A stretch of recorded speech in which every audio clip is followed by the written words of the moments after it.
Is it true that the EPA has never obtained formal authorization legislation from Congress? I'm sorry? Is it true that the EPA has never obtained formal legislation, authorization legislation from Congress? It's never been authorized by Congress.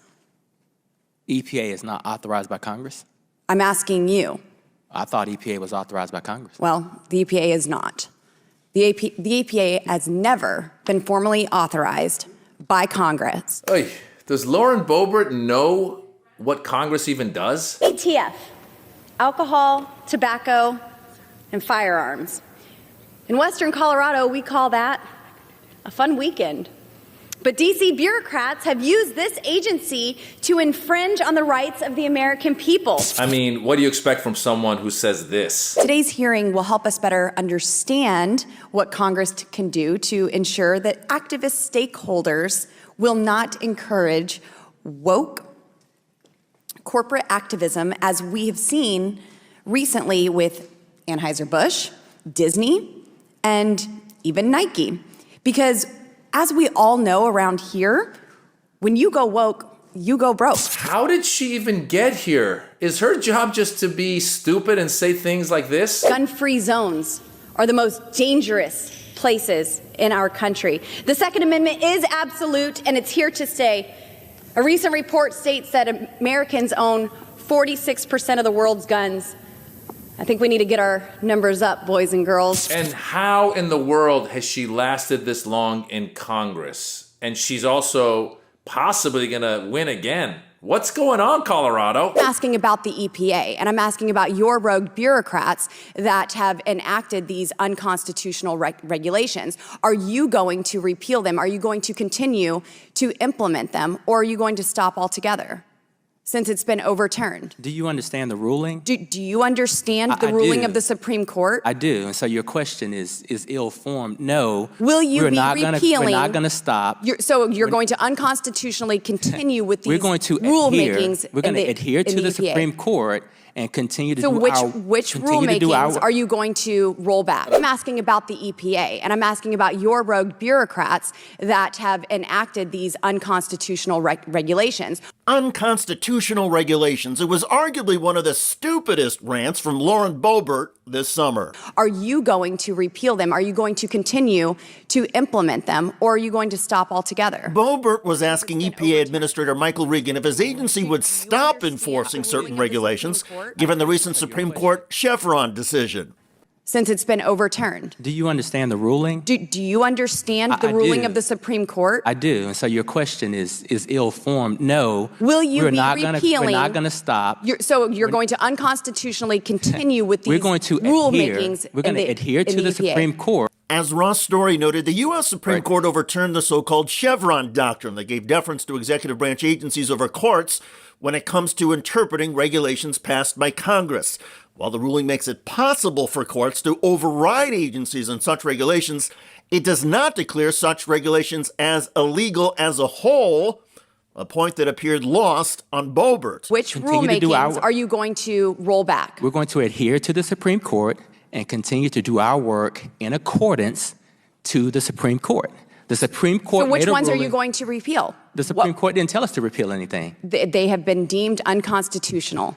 No. Absolutely they have. This was a huge victory. Just a few feet away from Boebert, Democrat Dan Goldman then destroyed her absurd screed in less than 30 seconds. Mr. Regan, I don't want to spend too much time on this, but I would just like to clarify a few things for my colleague from Colorado. The Loper-Bright ruling, as you know, said that the courts should not defer to agency rulemaking if a statute is ambiguous, and instead the courts get to determine whether or not what the statute means. Is that your understanding as well? Absolutely. Okay, so that would not require any regulations to be reversed or overturned, correct? Correct. That's right. The U.S. Supreme Court is not requiring any regulations to be overturned. That means the EPA can continue enforcing clean air and water laws and requiring all businesses, even in Boebert's district, to comply. If the businesses think the regulations are unfair, they can then bring a lawsuit, and in that lawsuit, a judge will interpret the law passed by Congress, not an expert on pollution levels or chemicals. But again, the U.S. Supreme Court is not demanding government agencies stop enforcing regulations unilaterally. Clearly, that is too complicated for Lauren Boebert to understand. And constitutional scholar, legal expert, she is not. Lauren Boebert's new target, as she is desperately trying to keep her seat in Congress, is not any large, sweeping issue plaguing her constituents. No, it's Melissa Schwartz, the Director of Communications for the Department of the Interior. Schwartz has, according to Boebert, trolled her so hard that Schwartz should be living under a bridge, earning a salary of just $1.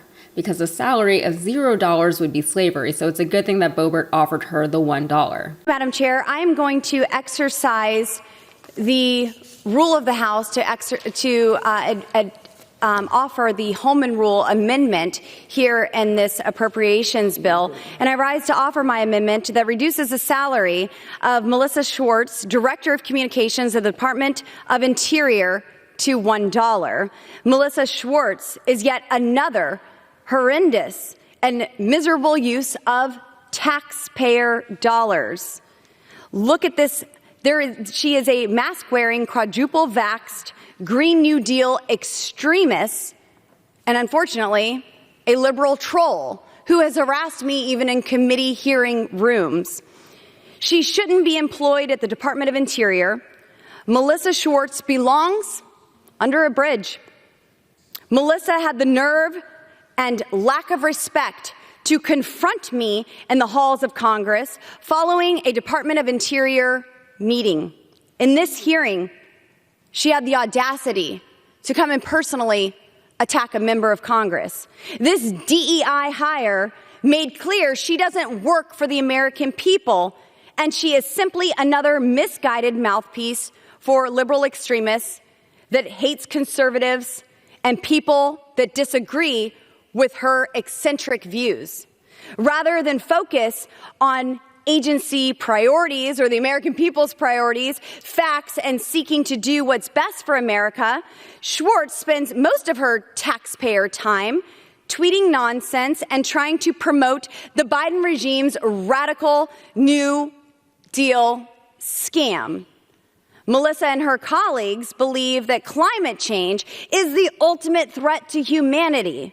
They are willing to kill American jobs and sacrifice the health of our economy at all costs as they pursue their extremist ideology. Schwartz wore a mask during the pandemic. She got the vaccine. She loves the Green New Deal. What a terrible woman.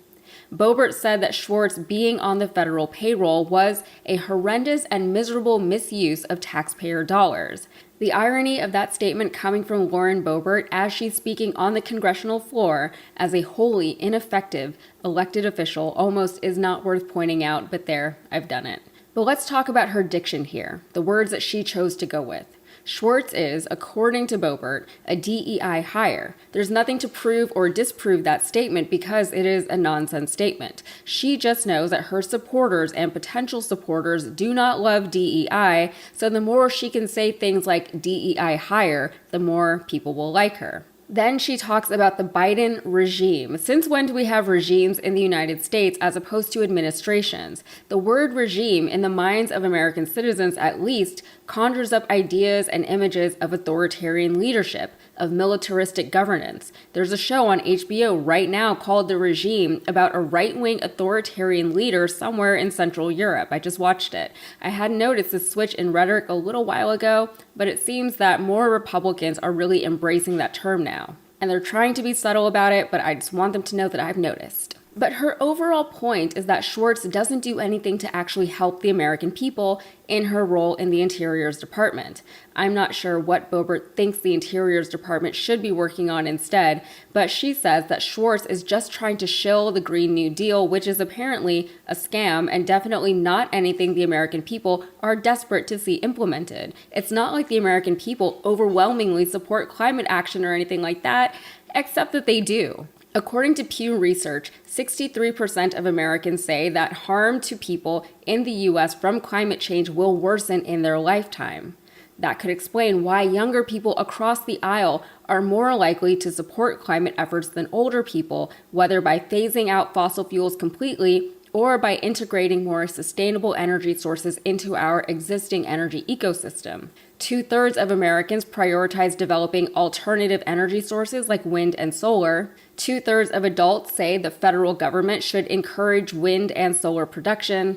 And 2/3 say large businesses and corporations should do more to reduce the effects of climate change. Last one, 3/4 of Americans support U.S. participation in international efforts to reduce the effects of climate change. So the moral of this story is that I don't know a whole lot about Melissa Schwartz, but I can guarantee you that she is doing more for the American people than Lauren Boebert is. Boebert is literally complaining about trolls on the Congress floor.